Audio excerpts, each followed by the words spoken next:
All right, welcome to the panel discussion. My name is Mike Panaki, and we are going to be talking about the future of open source.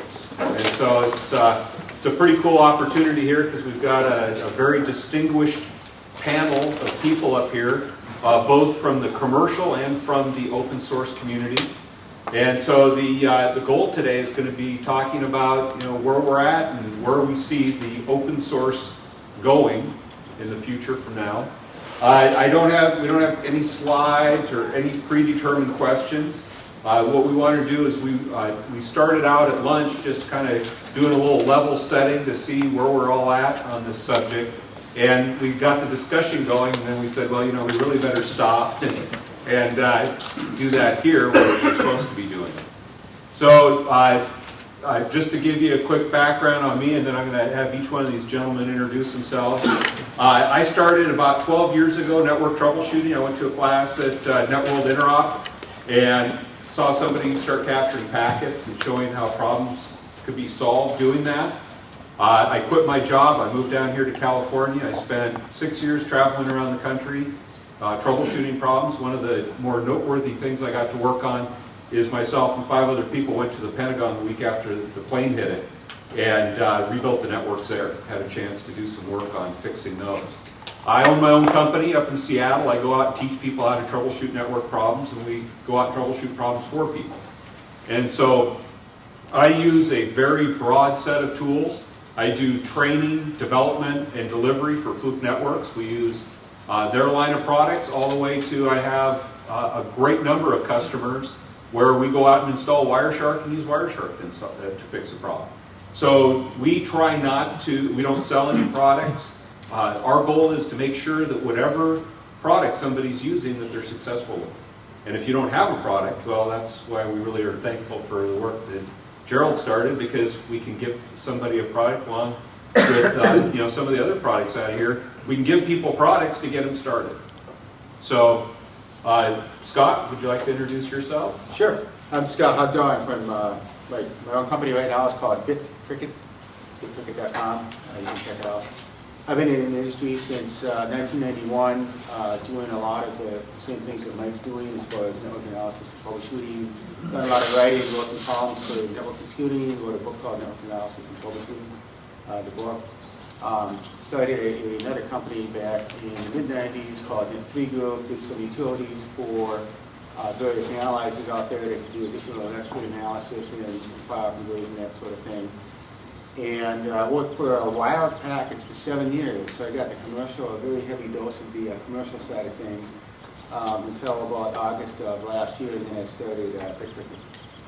And that, in a nutshell, is my story, and I can go on this past one. My name is Theodore from insecure.org, and I run the Nmap security scanner project. It's kind of, I've always felt it was very similar to Wireshark in terms of, that's what you use for your passive reconnaissance, whereas Nmap, is more active for scanning networks and figuring out, what ports are open, what services are listening, what hosts are up on the network, what OSs they're running, and that sort of thing. So I'm pleased to come to this conference because who knows, maybe one day we'll have an Nmap conference. So I was glad when I came here and saw, hey, a bunch of people come to the Wireshark conference. That's a good sign for other open source tools. I'm certainly a big open source zealot and fan of a wide variety of open source tools. I'm kind of happy that Nmap has recently passed its 10-year anniversary last year. So it's been growing for a long time and improving. And I think that's a lot of the power of open source, that these tools kind of get momentum and they continue and improve. And as network technology changes, the tools can adapt to that and improve as well. So that's pretty much all I have to say. I'm Mike Kershaw. I wrote Kismet, which started in 2001 and is still ongoing now. And currently I work for Rubin Networks doing prototyping and security work. I'm Gerald Combs. I'm the original author of Wireshark, and I'm the director of open source projects at Case Technologies, the company that actually provides infrastructure support for Wireshark. I got my first introduction to open source software back in the early 90s, And when I was working at a university, and it worked so well and provided so much that one of the reasons that I started, back then it was called Ethereal, was to kind of my way to give back to the open source community. So I'm Michael Blonsky with a company called Package Networks. We just started building software last year, and it's primarily focused, it's a Windows application primarily focused on the mid-market, providing tools to analyze the network and look at the different devices on the network. Primarily, we work at the SNMP level, so the protocol level rather than at the wire level. So it's a higher level view of the network and the applications running on it. And we also do have a utility that allows folks who are using open source tools to plug those into our environment. So we recognize that there's a lot of great work that's been done on open source, and we want to give people choice. And that's kind of an interesting blend. I think you'll find more commercial vendors realizing that they need to integrate with or leverage some of the investment people are making in open source. Great. So since we're talking about the future, and I'll put this out openly. What do you think is probably one of the most, or what do you think is the most important thing to keep the open source movement going like it is now and to continue to grow? Any of you that... Well, I guess I'll jump in then on that one. One of the things I think that's making this whole open source thing successful is somewhat of the commercial aspects, actually, as Gerald is proven with Wireshark. Case is doing some very successful things with some unique wireless products and that sort of thing. And this pilot that they announced. And I think that to make a platform successful, I think you need to not only have it, open source is one thing, right? It needs to be extensible. And one can argue that, okay, being open is extensible, right? Well, the problem is there's a certain core set of developers, right? There's a methodology, there's a build, there's a process, there's a testing process, there's certain ways you have to do things, you have to write in a certain language and that sort of thing. What's missing, though, is the ability for mere mortals who are not Gerald Combs to be able to hook into these platforms and extend them, right? So I see a need for like an open API or some kind of a plugin architecture such that you can actually develop in any language, right? And plug that in, and the user can choose to plug and unplug things depending on the performance requirements, the functionality requirements, and that sort of thing, in order to add more functions to the product. Okay. That sort of thing. That's one of the things I see that would help to drive that movement even further and make it more available to more people. Yeah, I think that's important. And I think also a lot of people don't recognize the crucial importance of open collaboration tools. I mean, when you look at how sort of the competitors in the proprietary software world work, they basically get together, come into an office, they're all right there with physical locality, and also they're being paid to work. And so it's, they've got an obvious motivation there. Whereas with open source tools like Nmap or Wireshark, we're getting contributions from all over the world. And so instead of having a small team that's dedicated full time, the Nmap development list has 1,600 people on it, some of whom make much smaller contributions. Some of them maybe will send a patch every few months. Some of them will never send a patch. But I think with the collaboration tools getting better and better, that enables these large groups to each contribute in small ways and sort of share the burden of maintaining and improving the code base. If you look at something like Wikipedia, people might have thought that was absurd that you can get, hundreds of thousands of people together and each contribute little bits and build a whole encyclopedia that now has become probably almost or maybe equally useful to me as Google in many ways. For many subjects, I just go straight to Wikipedia because I know they'll have, an article on what I want.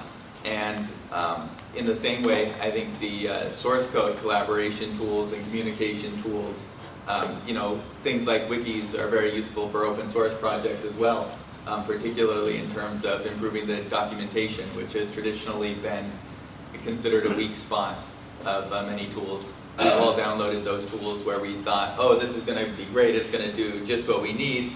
And then you look at the documentation file, and it's barely written in English, and finally you have to dig through the source code to find what you really want. So I think these collaboration tools that are developing from wikis and forums are going to, as well as some of the new decentralized revision control systems, are really going to help lead open source forward and help us compete even better with proprietary offerings.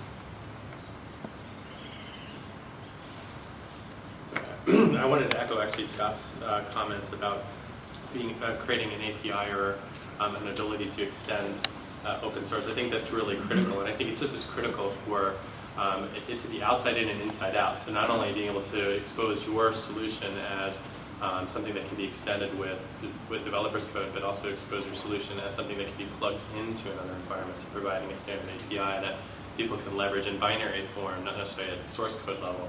And it would be interesting to see if there's that kind of bi-directional plug-in API that someone can standardize on for all sorts of tools.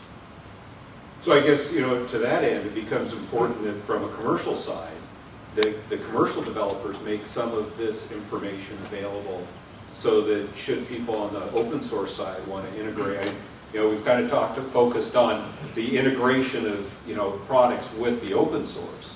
But, it seems like it should also go the other way. Yeah, I think it's interesting too. You see companies like Salesforce.com providing an API, web services-based API, and providing an app exchange that allows people to plug applications or extend applications and offer them to the market. I think we're going to see a lot more of that where commercial vendors are sponsoring this kind of openness, not only at the source code level potentially, but at least at the API level. And I think that goes both ways, where open source folks can participate in that and leverage those investments for folks that are in Salesforce's case, that may be a specific example, but I think that's something that's potential there for both communities to benefit from. Just one thing to add to that. Oh, sorry.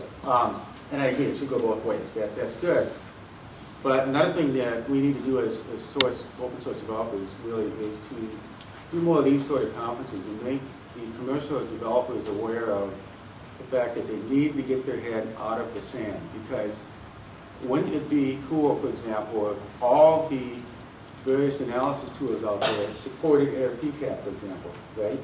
They're not doing this. Why aren't they doing this? Why are they trying to develop their own drivers and things of that nature? I mean, I think it's so good if they would take 3 AirPCAPs, combine them together, do a 1.6.11 channel combine, you get the whole environment with one shot, that sort of thing. Other vendors are far away from doing that. They have good tools, good front ends, but they don't have some of the back end stuff that Geo's developed. So we need to get more two-way stuff on it. Yeah, I mean, back to Salesforce.com. I mean, since they're an online service, they have to have an open model in order to survive, especially for something like Salesforce Automation, where each company has its own unique way of doing things. You need to have some sort of API, some sort of way to get into Salesforce to hook into your company specifically. Because you can't just have a generic solution for that sort of thing. So one thing I'm kind of curious about too, as far as the future goes, I think all three of you, as far as the products you've developed, on the open source side, have you seen that the products have stalled at any point in, as far as progression forward, or have you been able to receive, a constant flow of, ideas, even if, like we were talking about, as far as people contributing, but, even ideas that where, being an open source solution, there's been something that's really kept it from progressing and growing. The only time I've seen with Kismet problems with progressing was, like I say, in response, how come more people on Windows aren't using AirPCAP as a backend? How come it took so long? I mean, how come AirPCAP was the first one 2 years ago? It was about 2 years ago you started this? A couple of years. Yeah, that had an open API. I mean, that was great. Laura's contacted me about it and said, hey, here's an API on Windows where you can get packets in RFMon. Like, finally. The first RFMon open API in Windows that I'm aware of. And I mean, it looks like we are so smart because we did something like that.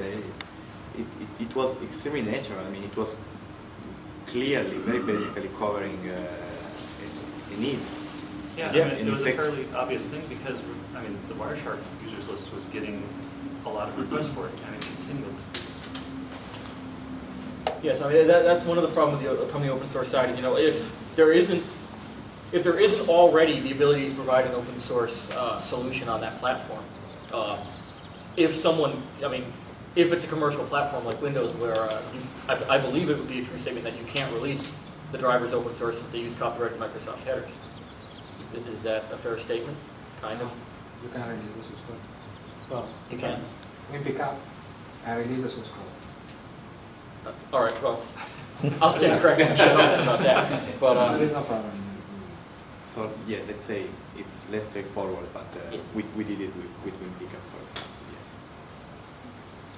And something we haven't touched on, as far as a project and open source in general being successful, you kind of have to have the infrastructure there. I mean, I don't know, when you started InMap and about 10 years ago, SourceForge wasn't there. It didn't exist. I know personally I had to scramble and scrounge and make sure we had a box for Ethereal for the developers and for the website and everything. And I'm not sure, you probably had a similar experience. But since then, the environment has grown and matured so that it's really easy now to go start an open source project. But years ago, that wasn't exactly the case. Yeah, I think there's definitely a risk of stagnation in open source projects, and we've seen it with many great tools that just haven't been updated in a decade. Take the Netcats, take the HPing2, which was awesome, and then they said, oh, we're going to have this super great HPing3, and then that never happened, but because they were working on that, nothing happened with HPing2. I've been kind of fortunate with Nmap in that it's grown pretty organically. It started just, oh, this is a little tool I'll write for myself because, I want to explore this college network I'm on. Then I thought, wow, maybe someone else will find it useful. What the heck, I'll put it in Frac. And so then I put it in Frac, and then it was, I thought, okay, well, I've released that, now I can move on to something else. But I got mails from people saying, oh, here's an improvement to it, here's a patch, here's a way you can make it better, here's an idea. And so I said, and plus plenty of, here's a glaring bug that you missed. And so I thought, well, I'll make one more version that fixes all these things. But of course, after I made that version, it just snowballed, and after about 5 years, I had to quit my full-time job so that I could work on Nmap exclusively. And so I'm happy how it's grown, and I think a key to that, especially as Gerald touched on, is working on the infrastructure. Like at first, when it's your own little tool, it's easy to just kind of do it yourself and release it and integrate patches. But as you get a bigger and bigger community and millions of users, that stuff doesn't scale as well. So eventually, I moved to my own Subversion repository, and then from there, being a control freak, this part was really hard, but I kind of had to do it, sort of open up the Subversion repository, and let everyone have access. The mailing list had to be started, coordinating documentation and translation. There are a lot of infrastructure work that I want to do in the next year.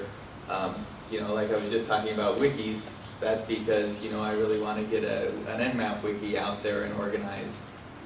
And while the Nmap development list is great, the fact that it had 830 messages last quarter and 500 and some this quarter, maybe we need to move to split that up so that people can have, time left for development as opposed to just reading the mailing list traffic.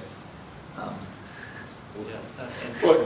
I just want to check one thing, and one thing that I noticed when I'm sitting here is all three of you all started the projects. 10 years of Nmap, right? And you've been how many years with Ethereal Wireshark, Gerald? Almost, it'll be 10 in July. Okay, and Mike, Kismet? 8-ish. 8-ish. And so, one of the things I noticed is here's 3 very successful tools, right? Yeah. And the 3 people that started it are sitting up here. And so, how many times do we see in commercial companies? And I guess if I were to look at something, probably one of the biggest threats to the future of open source is how many tools have been as successful as the tools that you have, where the person, the evangelist, the person that really believed in it, started it, left and disassociated themselves from that project. And to have somebody else pick that up. Well, that is a danger. That happened to libpcap. The people who originally developed libpcap, they finished what they were doing and got hired by other companies, and the PCAP development stagnated for a very long time. Luckily, it was picked up again, and it's under active development. That is a real danger. I mean, touching on something Fyodor said, my name tag here the title could easily say, head custodian or janitor, because that's one of the things I really learned early on with the Wireshark/Ethereal was that, my job is to write code for this project, but as the development team formed, I realized, okay, there's this group of guys that are smarter than I am. My job is to stay the heck out of their way and let them do their job. And so, that's kind of one of the things I've focused on throughout the life of the project, is to facilitate things for the rest of the development team. And that's, it's just overhead stuff that you have to take care of. And it has to be there, it has to be done. So Scott, I mean, if Robert leaves, who's your developer, then what do you do?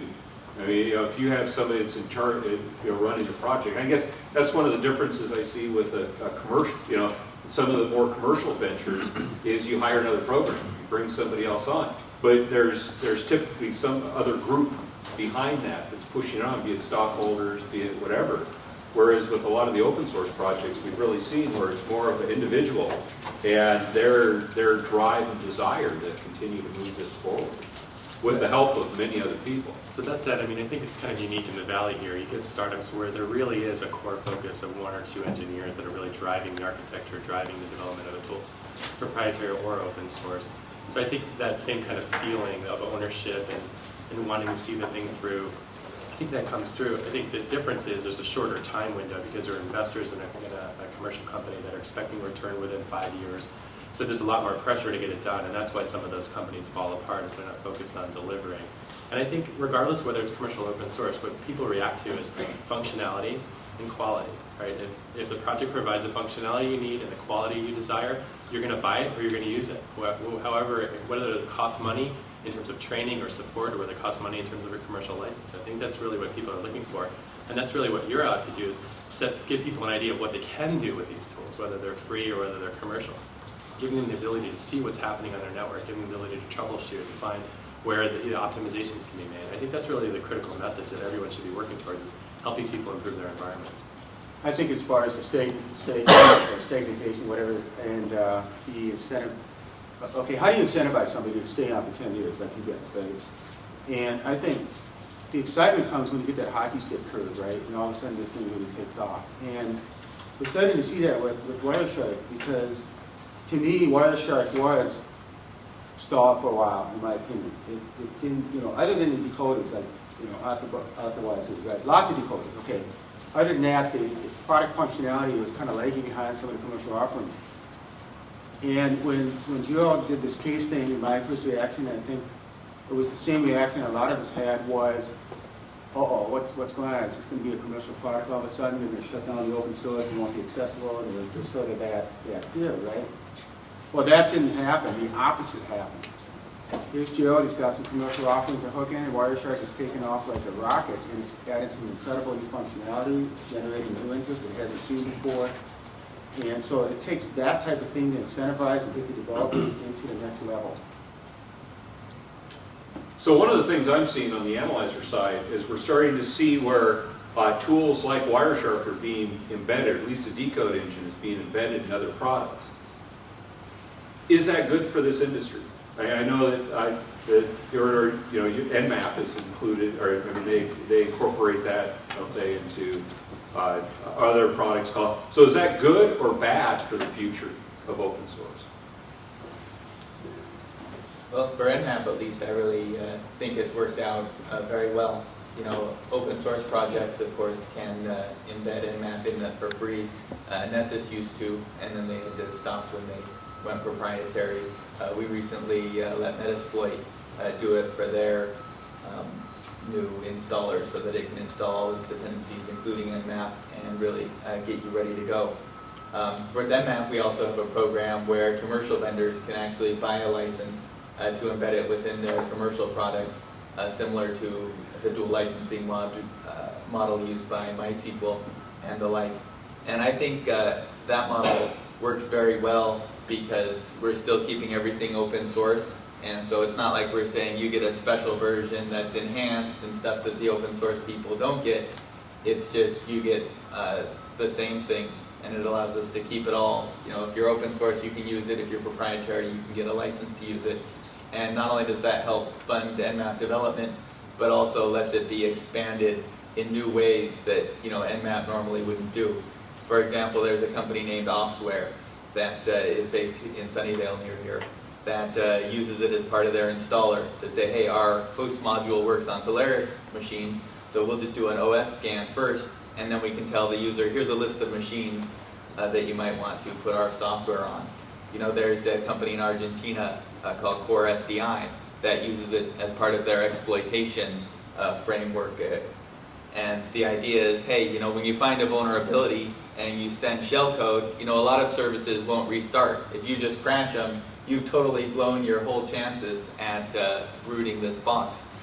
And so they do an Nmap OS detection and say, hey, you know, this is, you know, Linux 2.6 on x86 architecture, and so we're going to send the right shellcode in there so that you can actually gain access to the machine rather than simply crashing the service and cursing. So, so yeah, I think that's worked well, but I think, you know, the risk is, you know, you want to keep the open source roots, and so with Nmap, for example, you know, we never give them anything that's not part of the open source product as well.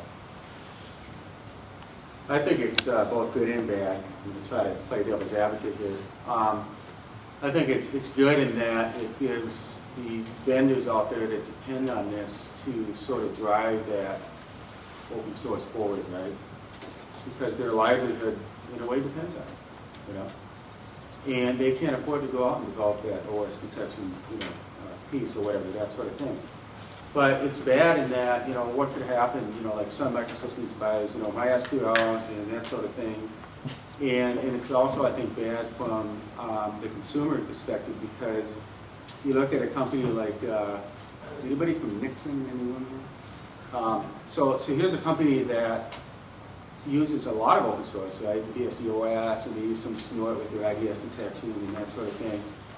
And then they can charge twice what the competitors charge for the product, it seems like, you know, and it's like, how can they do this? Well, so if you realize that many vendors are not upfront about the open source. They are not. I mean, I had to actually literally look at their user guides, available only to customers and that sort of thing, to see exactly what they're using and not using. And I thought there had to be some kind of disclosure, I guess I'm wrong. You know, very upfront on the website, in the marketing material, that sort of thing, which is not the case, right? So I start looking at products like that and going, why am I paying, you know, $30,000 or $40,000 for the product if it's open source? What's the value there? I expect more. So I think it's kind of bad in that some vendors are using this. I don't want to say misusing, because I'm not trying to pick on Nixon particularly, but there is sort of this misuse out there. They need to be very upfront about, you know, what percentage of their product is open source versus not. And I think it's kind of bad from the consumer perspective. I see you shaking your head, Gerald. Well, there are a lot of products that integrate, you know, Wireshark in the back end for Ucode engine, and it always struck me as odd because a lot of them are you know, they're not really willing to admit this, and they're very, you know, kind of sneaky. And you know, well, I'll just stop sneaky, but the thing is, yeah, if you're selling a really expensive product and you're going through the B code and okay, this open source product is doing something identical, like Scott said, what's the value add here? And if you're not admitting to doing that, why are you not admitting to doing that? You're looking suspicious. You know, like maybe you're breaking a license, or you know, you're doing something very sneaky and maybe possibly wrong. You know, I think there's something that some vendors are not doing that they should, and that they need to be more open about. You know, where they're using this and you know, how they're using it. So basically, there should be a better license model that makes it possible for people to use open source, but for commercial products to use open source too, but give something back to the community. Certainly, and these vendors who are using Wireshark, I will say right here, they're not giving back. Right. I have not heard from any of these people. And it's, not to push Case's latest product, but our latest product integrates Wireshark, and we're very open up front about it. There are buttons at the very top that say, okay, open this in Wireshark. But again, Gerald, not because we are good. It's because you say some of these people might not be honest or there's something wrong. I want to add some of these people it's not maybe they might be stupid, but might not see the point. Because even a case with Pilot, we are advertising the integration with Wireshark because it's a strong advantage, a bullet point for Wireshark. Sure. It's not only that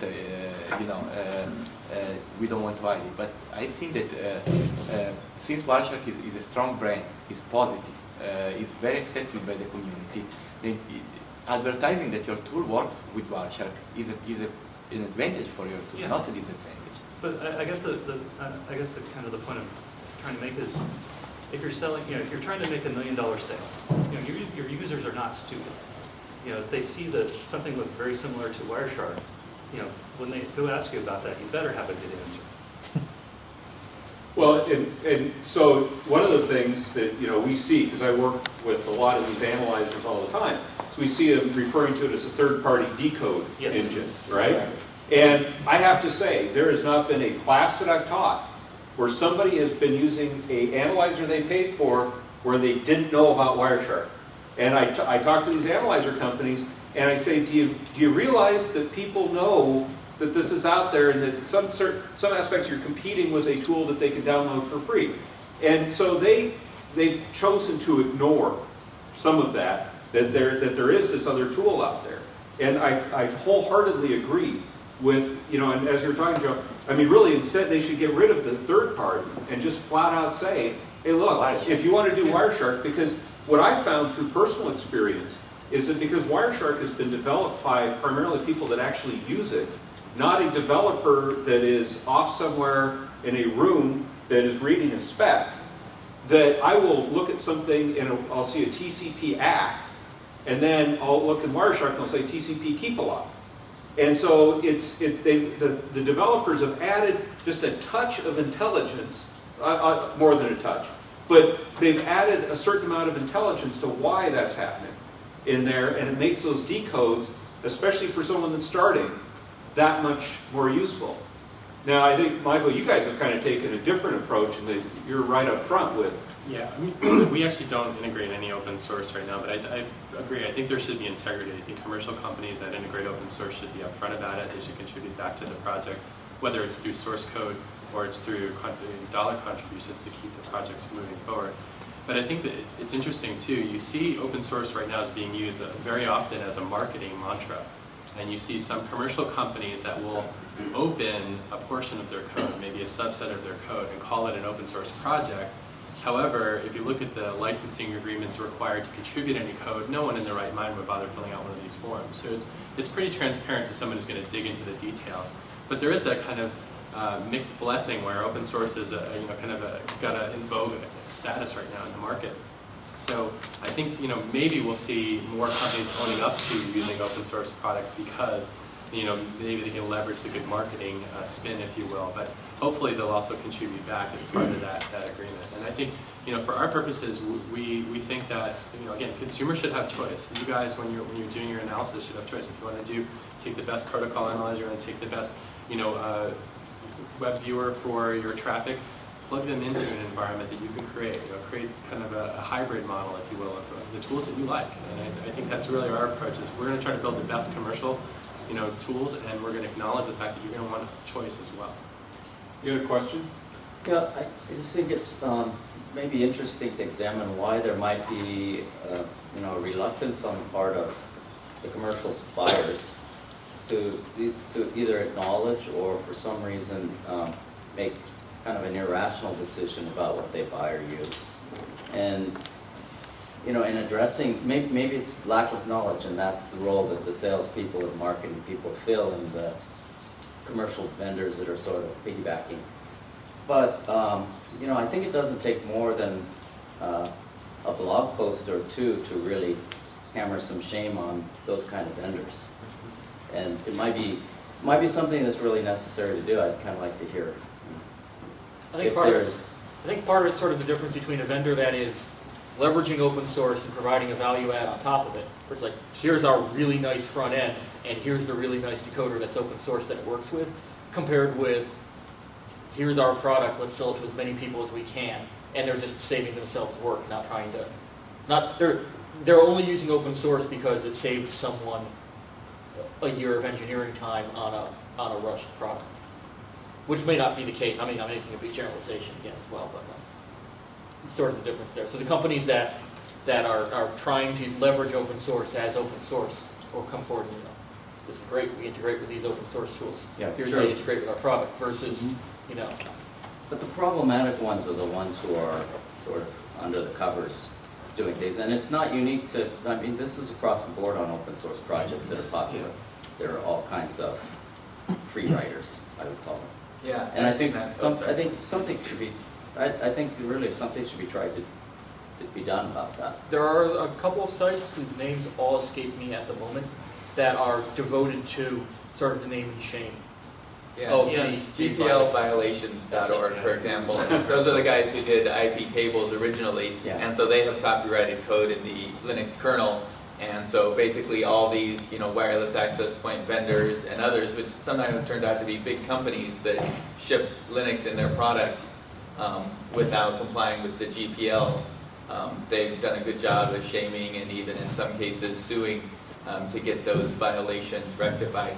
And I don't want to turn this into a licensing flame war, but I think the GNU General Public License is in many cases an advantage for this particular case. For example, with Nmap, they're generally violating the Nmap's normal open source license if they're shipping this with their products. And so companies can't as easily get away with what they do. You see on eBay, people will take, the GIMP and then just totally rename it and say, oh, here's a great Photoshop-like tool that you can buy. But I think that going down the licensing path, and that argument may turn off potential users rather than attract them. I think that's the other challenge too. Is there's a lot of companies who think the legality of the different licenses is hard to navigate, so they think they're better off kind of hiding the fact that they're using an open source product as part of their componentry. They feel it might get in the way, and I think that's a shame because I think they're being given poor advice if they think hiding the license is a better response than addressing what they might have. It's a short-term solution, that's focused on getting the sale in the door rather than having the integrity to expose exactly what they're doing. And I think I agree with that. Well, there are also ways around the license, so that doesn't necessarily preclude them from using it, but Sure. I think they're not ethically doing the right thing. And sometimes the company isn't aware of it. I can't remember, I think it was Sony or somebody that had some product they shipped that they commissioned the product to a third party, and the third party, included a lot of GPL software. That happens with BusyBox a lot, actually. Yeah. So you're saying the IP tables guys, the BusyBox guys are another one, or another group that's working very hard at finding vendors that are shipping BusyBox in an embedded device without providing. Yeah. I don't know. At the same time, if I was Linksys and I wanted to do something illegal, I would contract a third-party company to do that for me. There's some large gray area between honest mistake and, well, you contracted this, you put your name on it, you're responsible for what's in it. To me, personally, I kind of balance it all by how they react when confronted with it. You can make a mistake, but if you then go, damn, that was a mistake, and own up to it, here's the GPL code, and solve the problem, then, okay, well, that was probably an honest mistake, or at least a reasonable way of being sly for a year. But if you then, refuse to address it and counter-sue or all that other nonsense, then now you've burned up any goodwill I might have. I've been tempted with Wireshark to slip Easter eggs in just to let people know, even if they're running it embedded in another product, that this is Wireshark. Decoded. Another great decode by Wireshark. We've had companies with Nmap that have been violating the license, and sometimes it's sort of the worst thing because you've got this open source project who wants to go out and fight these companies that are doing these things illegal, but sometimes they're just so obnoxious that you can't help it. There was a company in Berkeley, not too far from here, that basically took Nmap and renamed it and claimed it as their own technology and filed a patent on it. And it's like, hey, wait a minute, I got the word from sort of a whistleblower employee, And it's like, hey, wait a minute, you totally just ripped off Nmap. You know, this is not your technology. And they're like, no, Nmap's not involved at all. It's totally our own work. And I just did the strings command. And I saw an error message that was like, whoa, you have way too many effing interfaces with a bunch of strange punctuation at the end. And it's like, amazing how your error messages are, you know, identical, including typos and the like. And then they're like, okay, it's really just Nmap, you know, renamed. And yeah, So- it's so amazing I how think- later they How do can you be. arrive at that business model? Yeah, exactly. I think the Desperation. lesson is Step to, one, uh, underpants. Step two, step three, profit. I think developers, you guys need to put more typos in your decodes. So I mean, you know, part of this is we're talking about, you know, the future. So what I've heard so far is what we've seen today as far as the communication tools, the content management tools like wikis and so on, where you're able to share that information amongst each other, the ability to, you know, manage that code and, you know, license it, because with these commercial companies, there's a lot of value that they can gain from the work that's been done on the open source side. But if they abuse that, then we end up in a situation where people are going to throw up their hands and say, the heck with writing this stuff. It's just going to get stolen anyhow, so why should I do this anymore? And now that any potential gain that they could see or partnership that they could see with that is gone. Yeah. Right? So, And that's kind of the concern with mine about the GPL going from version 2 to version 3, just because it seems like there are a lot of projects that jump to 3, and then a lot of them declared their estate as 2, and you know, Wireshark, we're kind of in the middle there. But you know, it is a big concern to me from, you know, just in the future that the licenses might, you know, start conflicting with each other more and more. They already have. Oh yeah. I mean, I've had people complaining to me already with Kismet with the GPS map code uses libgmp for high precision floating point map. libgmp went GPL v3 now. Kismet isn't. I can't link it anymore, or rather, distributions can't distribute a binary linked to it anymore. So I've been having to rewrite all the mapper code to not use libgmp anymore.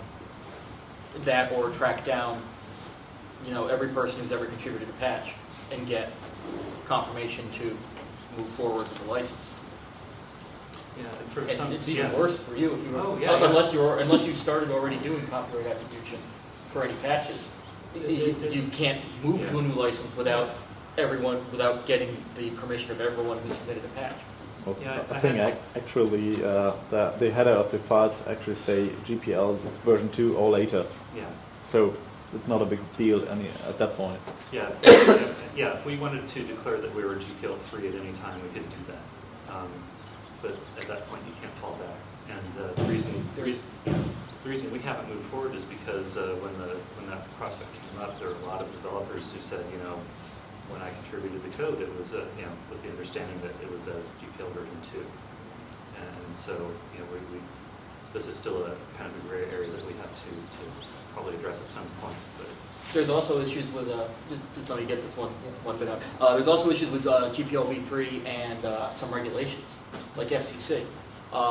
With embedded radio, GPL 3 basically said, I've heard it referred to as the anti-TiVo clause, that if you provide GPL binary on your device and you provide, then you have to provide the source and you now have to provide a method for the user to replace it. Because TiVo had anything up. They encrypted it or locked it or otherwise had the update key. So you can get the source, but it doesn't do any good on your device. Well, that conflicts with the FCC with embedded radio saying you cannot let a user make this radio behave out of band, especially like in the 5 gigahertz 11A range.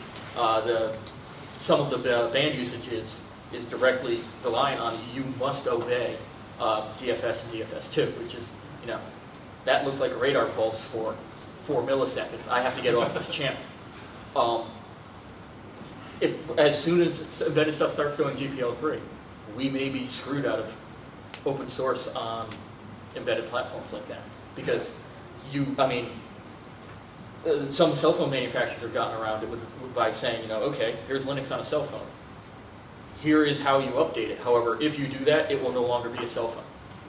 You can put your own code on it, but your own code can't talk to the radio network. So, I mean, we're looking at problems like that with like embedded APs running Linux and whatnot. And that's going to be a big issue with licensing in the future. You had a question? So, completely different tack. What are you looking for from like device manufacturers, hardware manufacturers to help support your products going forward? Anything, nothing, large, 50-socket boxes? I think the key is, making the platforms open. I mean, we look at things like the iPhone, which initially, of course, didn't allow third-party apps. Now it's getting better. You still have to pay money for some sort of certificate in order to create the applications. And they can still restrict what kind of applications you create. Right, and so they might not allow it. And so I think it's important to emphasize, open platforms, that can run Wireshark and Nmap and all these tools, because, open source projects generally, don't have the funds to, pay a lot of money, to get the privilege of writing for some sort of hardware. Whereas, if you look around a bit, you can find open platforms. Like I got this Nokia N800 device, which is pretty cool, and I won't gloat over it too much, although I'm pretty happy. But the nice thing is that, hey, it's just running Nmap. I'm not the only one. As soon as I got it, I saw, there are already repositories available that have Nmap pre-compiled and ready to run. And so if people will focus on buying and manufacturers will focus on making platforms that are more open and that enable this sort of development, that's a big plus for us. Yeah, on a similar note, like with Kismet, one of the big problems is wireless drivers in any open platform tend to kind of suck. Yeah. Partly because, with Broadcom, they just we don't care, we're not going to give you the specs. And other companies have been we're afraid of the FCC coming after us for giving you the specs that allow you to create a driver that violates DFS. And that might cost us our licensing in the U.S. So there's a lack of, fundamental lack of drivers, and there's a lack of good drivers that give you all the advantages of the card. Like on this thing, the wireless drivers on it are closed source, it's binary. So right now it doesn't work very well with Kismet, and I don't know how to solve it. I've been working on it for 4 months now, and the few people at Nokia that know how the drivers work, unfortunately say, we're under NDA from the chipset manufacturer. We can't help you. By the way, that is the reason, one of the reasons why their pickup driver is not open source. Because of course, we get the specs from the chipset manufacturer, but we sign a document that tells will be hang if we disclose the specs of the chipset. And we don't want you hung. Yeah, exactly. So from the wireless side, and also on with the iPhone as well, there's no public info on how the 802.11 card runs on there. Some people reverse engineered some of the headers out and whatnot, and found some of the function calls, but we can't get Kismet on it because there's no RF mod. As near as we can tell, Apple won't share. The airport drivers are also, there's some, but I think it's mostly community derived without much help from the vendors. On Windows, like I said, you have Core Air PCAP. First one with an open API for interfacing with the driver from other tools, rather than just the vendor's own. Questions? So can open interfaces be written into the next generation networking standards or programming standards so that all companies are encouraged to write tools that are more open? Well, that's kind of been the tradition so far. Even from the early DARPA days and all this other stuff, as the standards have been written, at least for the internet standards, you usually had to have implementations that work, and those typically have been open source. And in the future, if you want to have your own protocol work and be accepted, and I don't see that really changing that, at least from a personal perspective. One thing I was kind of curious about, there are a couple things. One was, in knowing I was going to be doing this panel, I sent an email out to all of my IT manager friends and said, how do you look at open source? Because as far as getting people to use it and get companies to accept it, one of the things that I ran across over and over again is that, from a corporate standpoint, they want somebody to call. And they're not ready for a community. They're not ready for an individual to give them an answer. In fact, we were going back, I was talking to some of the folks one of the sponsors, Network Critical, well, their gentleman had been with IBM, and I said, I remember the IBM guy when I was at a Fortune 100 company. He had this little brick, and he'd sit there in the lunchroom all day. And if there was a problem with the mainframe, they could go in and say, you, type something into that box and order a part that is going to fix our mainframe. And so one of the things that scares many of these companies is that, who am I going to call? It's pretty hard to pick up the phone or send an email to Gerald and say, hey, Gerald, I noticed it right here. And so, moving forward, how can... Conversely, I've actually had, someone at Apple's WWDC email me and say, hey, we've got, 120 Kismet drones running here, and we're getting a huge slowdown on this. Is there anything you can do to help? So there's some that are willing to. Right. So I guess for the future of open source, what do you see? How can we address this? Or do we want companies using this to run their enterprise? I mean, using open source to run their enterprises? Is that the They're Citibank too late. I mean, they already do. I mean, at least Right. the products here. Citigroup this morning was using Wireshark in their infrastructure, and we said they did a kind of a study of that issue, like what is the support and that sort of thing, and they did a pros and cons issue, kind of a list of pros and cons of Wireshark, right? And the only con in the entire list was this whole support issue, right? And again, looking to the future of open source, what's going to make it successful are conferences like this, are people like Laura Travel and Tony Fortunato and some of the trainers out there yourself. You guys are the manual, right? Because there is no manual per se for Wireshark. Does it need to be to make it more successful? It's hard to say, but with more people like yourselves promoting this and teaching it and showing them all the tips and tricks, and they know how to go to things from the source code, that is the manual, right? And for an enterprise, knowing that they have those resources to back it up, I think that's great. That's going to just further propagate open source without having that one person, that one team within the core itself. I think that's a very sufficient thing. And of course, people writing books like this one here, for Nmap, that type of thing certainly helps too. Right? You saved the shameless promotion. Yes, that's plug of the Nmap book. I think there's a lot of opportunity there for open source support. It can either be a way for sort of the developers to fund development, because certainly no one objects to charging for support time. Third parties can do it, like Laura Chappell, you mentioned, in terms of saying, hey, since it's open source, really, anyone can sell support services to it. Also, we do see a lot of support offerings from sort of the Linux vendor. Like if you have, Red Hat Enterprise Linux, and you have a problem with one of the open source tools there, and you have a support contract, there's somebody who you can call, and that way you sort of have a single point of call for all the tools that come with it. Nmap, it's something we've thought about. Maybe we should sell a version, which does come with support.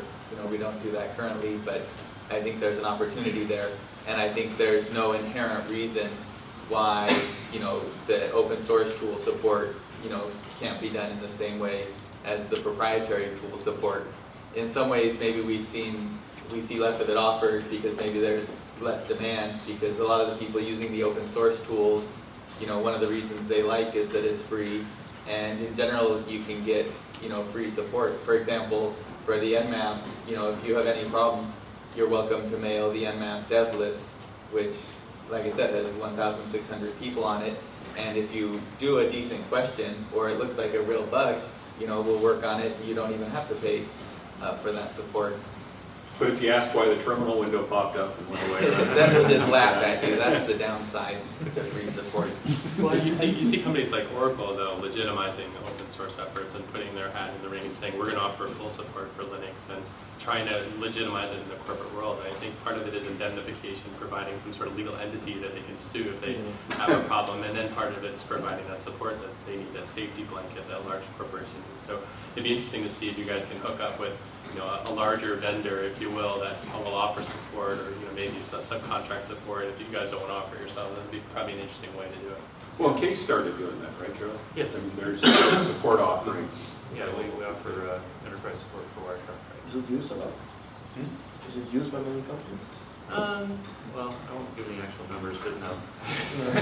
It's also interesting that, I mean... But there is interest in, people have asked for it continually, so, it is worth it to offer it, and we'll do that. Also, people ask for it, but then you see cases like Linux Care where they say, oh, okay, we'll build our business around this, and this will be our whole business, and then they fail. And so it's sort of a question of, people ask for it, but are they actually going to buy it when you offer it? You just said that Wireshark, they went and they offered it, and very few people use it. And I must say it is a brand new offering, so I think, like with really large companies like Citigroup, I don't know, maybe it's a bad idea, but it seems to me like the best support they could get would be to take the money that they would have spent on a network solution like Wireshark and hire a developer. Right. And that's the best support I think you could get. You have a guy who understands your internal infrastructure, and he can make all the improvements and bug fixes that you want, and he contributes back to the project. But this is what companies have done. That's what Wireshark is actually doing. Right. I think most of the developers that have spoken here coming from one or the other company, like myself. So I think that's actually pretty much working that way now. Yeah, I'm one of the few Wireshark core developers who does not work for a Fortune 500 company. Which, just to give you an idea of where that stuff comes from. It's probably worth distinguishing between levels of support. So, for example, yes, I could easily read the help file and give straightforward answers on how-to questions, but an entity like Citigroup, for example, goes to you for sort of what they were talking about, indemnification. And that's not necessarily just someone to sue, it's also to say internally making a decision on can we use Wireshark for this set of functionality. Well, yes, we can, we're just not doing it right. Or there's very good fundamental structural reasons how the program is designed why you shouldn't use it this way. And customer after customer I see, they're relying on their vendors more for that than just the straight nuts and bolts support. So it's worth distinguishing between the two when you want to say what what effect it might have on the future of open source projects and their integration. I think. You had a question in the back? Yeah, mine's kind of about motivation. What can we do as a community as a whole to keep guys like you interested in, after you develop a tool that meets your own needs, keep going with it? You should buy as many case products as you possibly can.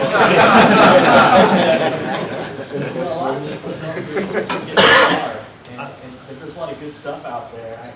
Like you said, some projects just die. And it just seems like I write a lot of tools for myself to accomplish my task. And I think at least a few guys, I've heard that's why you started what you did. But they don't always get out there after that. And I gotta think there's a lot of great stuff out there just sitting around. It's like there needs to be something other than the rare opportunity that someone's going to pick you up and pay you a lot of money to continue working on your project for them or using it.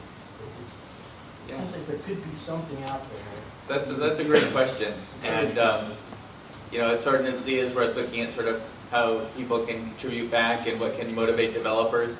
And I think it is very gratifying to sort of see so many users who find the tool useful. When you see someone submitting an improvement, even a really small improvement, it shows that they're committed enough, that they thought it was important enough and useful enough, try and improve. So, like I said, at first I was just going to have Nmap be one release and then that's there. But it was sort of the level of interest shown by so many people, the willingness to help out and collaborate that got me to continue. One sort of, and I'll admit this is kind of going on a little bit of a different tangent, but I've been waiting for a moment to plug it this whole time, and I'm worried I'm running out of time. But one thing I think is very interesting for the future of open source is a program that's in their application stage right now called Google Summer of Code, which is pretty relevant here since this is at a college campus. Google basically says, hey, they've taken 175 open source projects this year, including Nmap, and tons of other great open source projects that pretty much every Linux user uses and a bunch of Windows users. And they sponsor developers for these programs that work the whole summer based on whatever the particular program decides that's most important to them and what the students want to work on. So sort of any of the college students in the room, if you think you might have a lot of time available this summer, I think it's a great program to apply for. Applications are due on Monday, the 7th, so that's coming up pretty soon. Well, yeah, it was due 2 days ago. They extended the deadline until Monday the 7th, so you have a little less than a week. But that's a great opportunity to get involved in open source.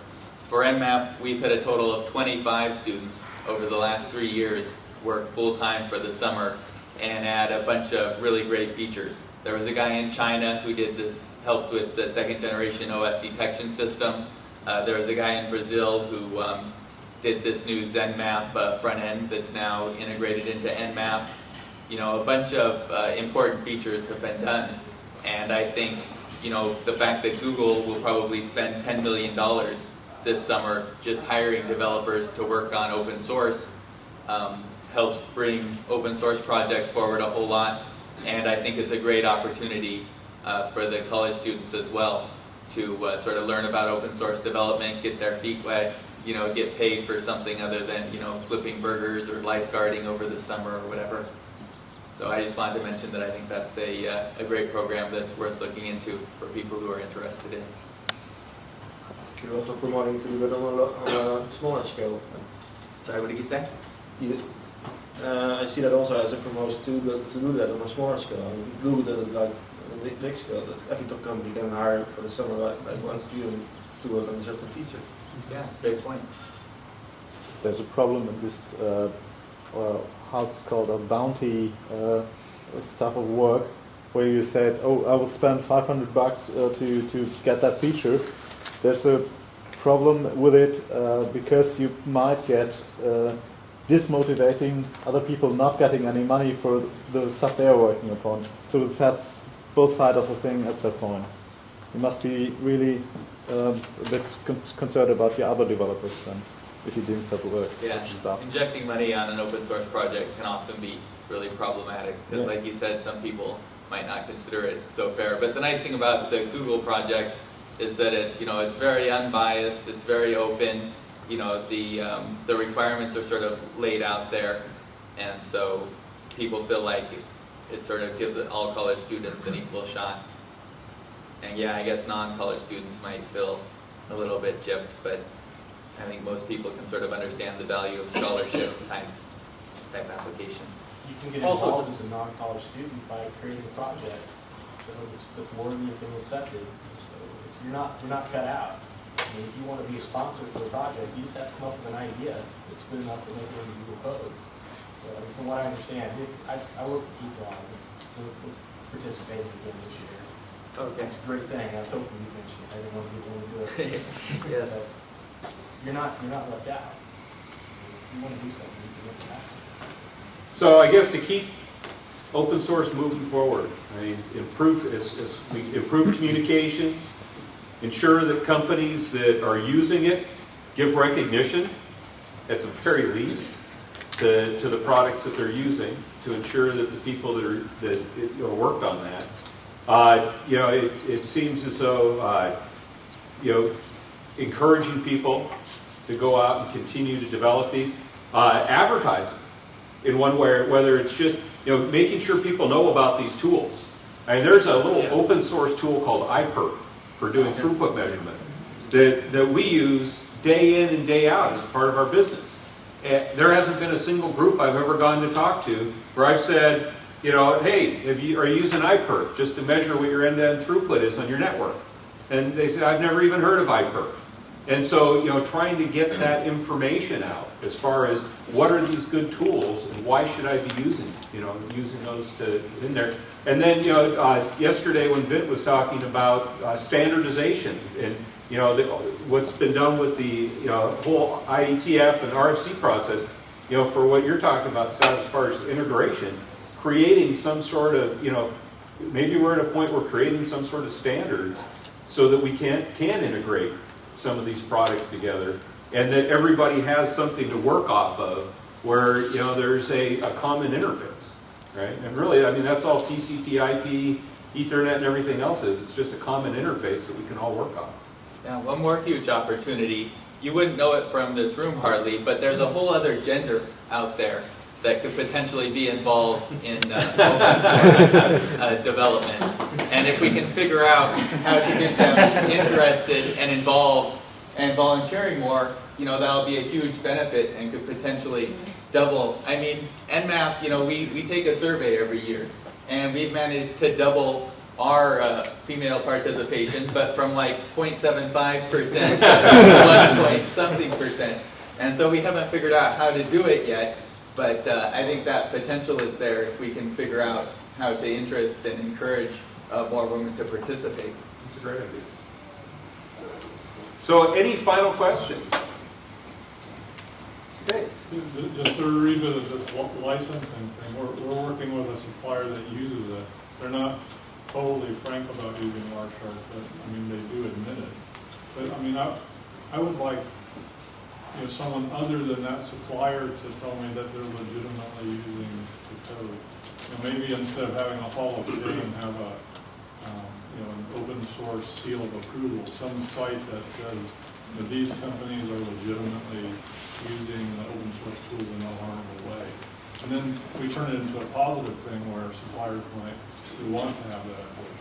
Yeah, if you list all your licensors on your site, then people could go. You could reference that site page and find it. Is there a site like that for Wireshark? Not for Wireshark. I mean, part of the problem with that is before I would, stamp a seal of approval, I would have to go through and perform some sort of audit to make sure that that what they say is correct, that they're using it within the bounds of the license, and that just takes resources. Maybe you do it periodically. You do it every year or every.